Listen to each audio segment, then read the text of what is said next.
આપણે શાક બનાવવાનું છે તે આખા રીંગણા બટેટા ભરેલા અને એમાં થોડીક ડુંગળી ઉમેરી અને બાફીને શાક વઘારવાનું છે.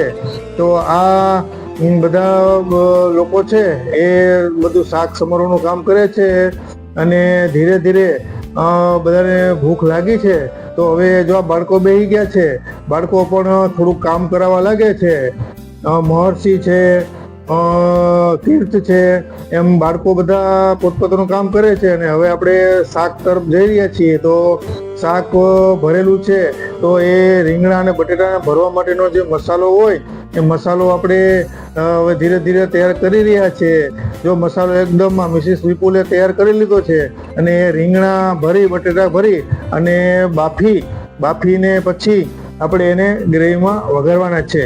તો ધીરે ધીરે આ શાકની રેસીપી તમે જોઈ શકો છો કે શાક ભરેલું આખા રીંગણા બટેકાનું